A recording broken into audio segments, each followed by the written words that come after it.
The ninth secret.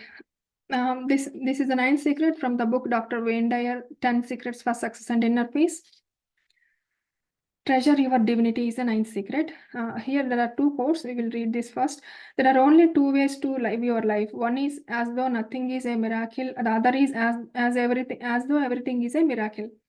In the faces of men and women, I see God. Walt Whitman. The above quote was told by Albert Einstein.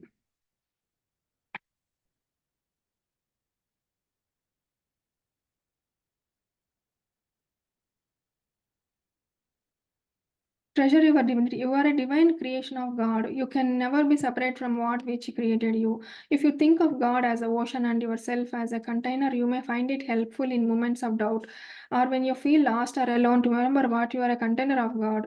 When you dip your glass into the ocean, what you have is a glass of God. It's not as big as or as strong, but it's still God. As long as you refuse to believe otherwise, you won't feel separate from God.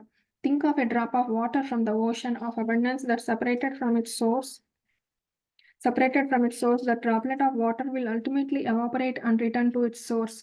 The point is that while it's in liquid form, disconnected from its source, it loses the power of its source. This is the essence of the secret of always treasuring your divinity.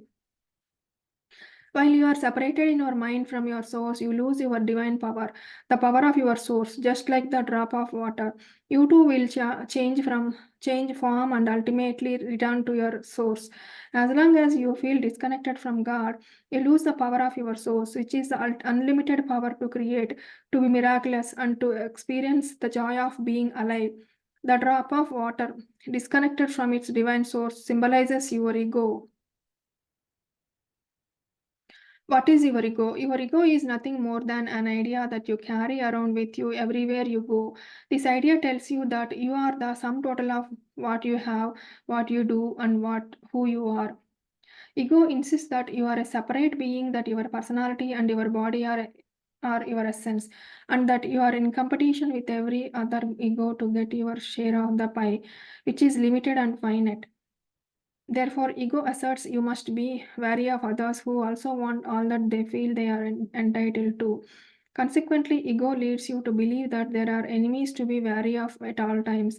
Since you are separate from them, you must disdain cooperating with them for fear of being cheated. The result is that you have to distrust everyone. Your ego also tells you that you are separate from everything that's missing in your life. And so you must spend a great deal of energy chasing after what's missing. Moreover, because who you are according to ego is your body and your personality, you are separate from God. God is outside of you, a force to fear just like all of those external forces attempting to control you. So you beg this external force to provide you with special powers to overcome all of those other egos who are trying so hard to snare what is rightfully yours. Your ego keeps you in a constant state of fear, worry, anxiety, and stress. It implores you to be better than everyone around you. It beseeches you to push harder and to get God on your side. In short, it maintains your separate status from God and allows you to be terrified of your own divinity. Embracing your divinity. There is no place that God is not. Remind yourself of this every day. It has been said that God sleeps in the minerals, rests in the vegetables, walks in the animals, and thinks in us. Think of God as a presence rather than a person. A presence that allows a seed to sprout, that moves the stars across the sky, and simultaneously moves a thought across your mind. A presence that grows the grass and grows your fingernails all at the same time.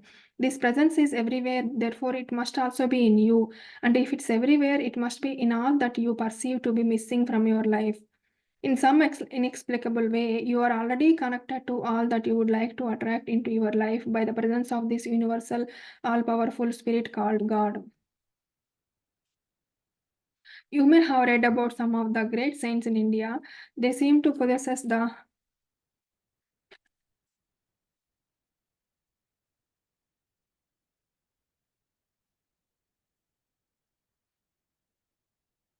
magical powers of instant manifestation.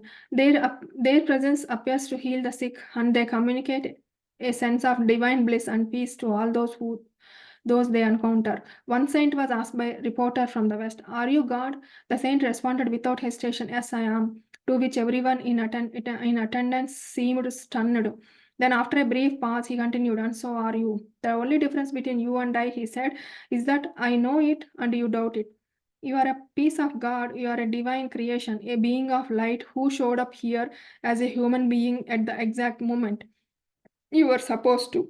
Your body will depart at precisely the right moment as well, but you are not that body you behold, nor are you its personality or any of its possessions and accomplishments.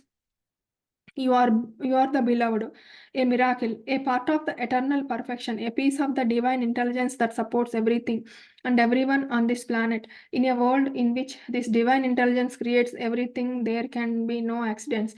Every time you experience fear, self-rejection, anxiety, guilt, or hate, you are denying your divinity and succumbing into the influences of that insidious ego mind that has convinced you of your disconnection to God.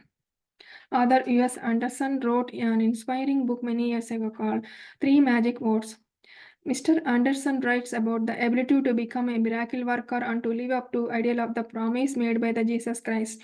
Even the least among you can do all that I have done and even greater things. The author doesn't reveal what the three magic words are until the end of the book. When the reader discovers that the words are, "You are God." Not God in the sense of above all others and better than everyone else, but in the sense of being eternally connected to your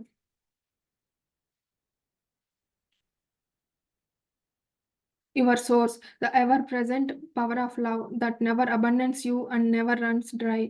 You can rely on this source if you remind yourself that it includes you at all times. Thank you, Masters.